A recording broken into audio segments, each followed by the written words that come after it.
You see it before they do, a shape in the tall grass, low and moving wrong. Your chest goes tight, your mouth falls open, and nothing comes out.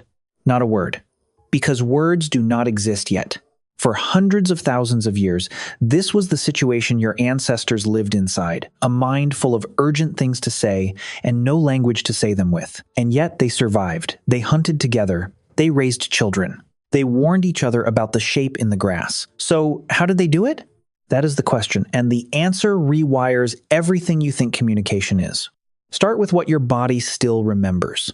Long before the first sentence, your ancestors were primates, and primates talk without talking. Watch a troop of vervet monkeys on the savannah. In the 1980s, two researchers, Robert Seyfarth and Dorothy Cheney, recorded their alarm calls and played them back. They found something remarkable. The monkeys did not have one generic scream for danger. They had different calls for different predators. One sound for a leopard, a different sound for an eagle, another for a snake, and each call triggered the right escape. Hearing the eagle call, the troop looked up. Hearing the leopard call, they scattered into the brush.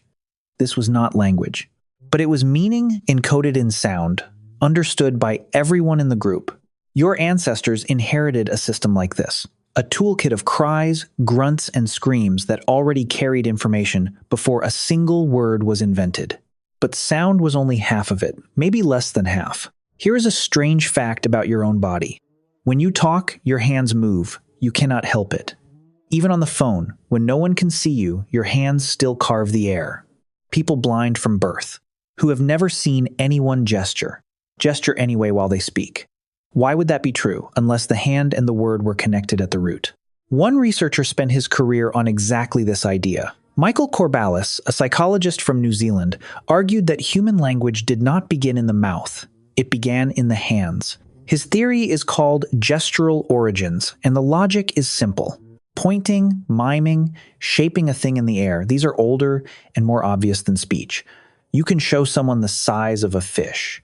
You can mime throwing a spear. You can point at the horizon, then at your chest, and say, without a sound, I am going there. So picture it. Your ancestor, standing at the edge of the grass, cannot shout the word for lion, but he can freeze, he can lower his body, he can turn an open palm slowly toward the other's stop. He can point 2 fingers toward the shape. In half a second, without noise that might give them away, the whole group knows. Silence was not a limitation. Silence was a weapon. And this is where something deeper appears. To point at something and have another person understand you, both of you need to share attention. You have to know that they are looking where you are looking and that they know you know. That sounds obvious. It is not. It may be the single most human thing there is. The researcher Michael Tomasello has spent decades comparing human children to apes. He found that even chimpanzees, who are brilliant, almost never point things out to each other just to share. But a human baby does it before its first birthday. A 1-year-old will point at a bird, then look back at your face, checking that you saw it too, not to get the bird, just to share the bird. Tomasello calls the deep ability behind this shared intentionality, the sense that your mind and my mind are aimed at the same thing together. Every conversation you have ever had rests on this quiet miracle, and it came long before grammar.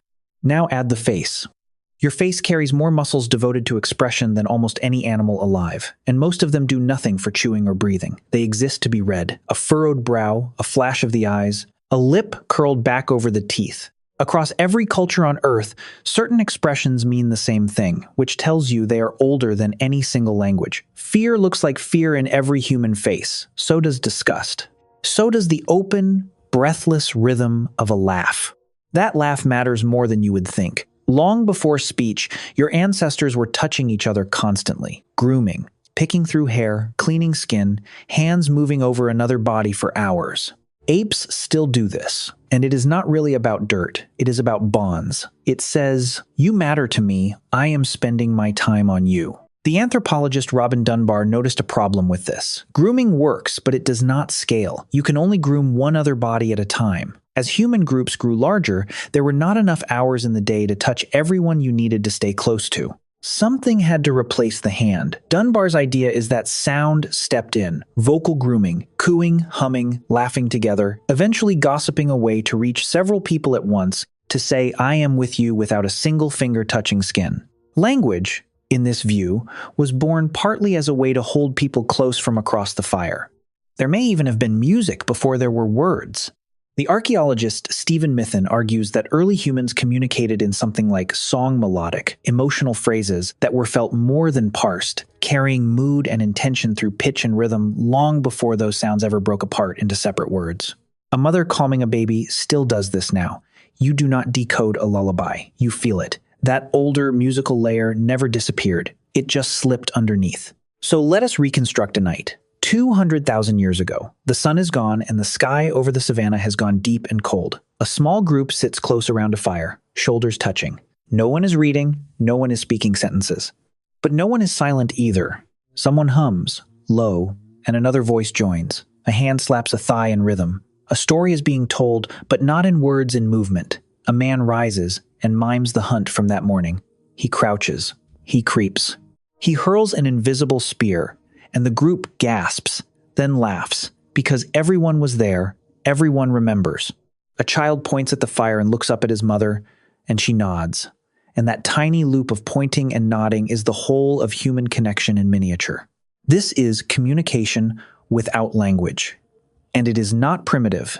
It is rich, layered, alive. There is even physical evidence buried in the ground. In a cave called Kebara, in what is now Israel, researchers found the skeleton of a Neanderthal, and with it, a tiny, delicate bone from the throat called the hyoid. The hyoid anchors the muscles you use to control your voice. This one, tens of thousands of years old, looked almost exactly like yours. It does not prove they spoke as you do, but it whispers that the machinery for controlled, complex sound was already in place long before your family tree and theirs drifted apart. And then there are the walls. Go into caves across Spain and France and you find them hand stencils. Someone pressed a palm flat against the rock, filled their mouth with red ochre paint, and blew, leaving the ghost of a hand behind. In a Spanish cave called Maltravieso, a team led by the researcher Dirk Hoffman dated these marks and found some older than modern humans had even reached Europe, meaning a Neanderthal made them. Think about what a hand stencil is. It is a message with no words. It says, "Across 60,000 years of silence, I was here. This is my hand. Remember me. You are reading it right now, and it is still working." Here's the twist you may not expect. You still live in this older world. You never left it. You think you communicate with language. Most of what you actually transmit, you transmit the ancient way. Study after study finds that the words themselves carry only a fraction of what another person picks up from you. The rest is the older channel, your tone, your timing, the tilt of your head, the pause before you answer, whether your eyes reach theirs. You walk into a room and you know in a second that two people just had a fight. No one said a word. You read the air exactly the way your ancestor read the grass. Even the deepest structure of talking is pre-linguistic. The researcher Stephen Levinson has shown that in every human culture ever recorded, conversation runs on turn-taking, and the gap between one person finishing and the next beginning is astonishingly short and astonishingly universal, around a fifth of a second, faster than you can consciously plan. You are not really thinking up your reply after they stop. You are reading the signs that they are about to stop, the same silent cues your ancestors read, and coming in on the beat. That rhythm is older than any grammar. It is the campfire, still running under everything. So the next time you cannot find the words, when you hold someone and say nothing, when a look across a room says more than a paragraph could, when you point and a friend simply understands, do not think of it as language failing. Think of it as language stepping aside and something far older stepping forward. The thing your ancestors used to survive the shape in the grass. You see it before they do, and without a single word, you make them see it too.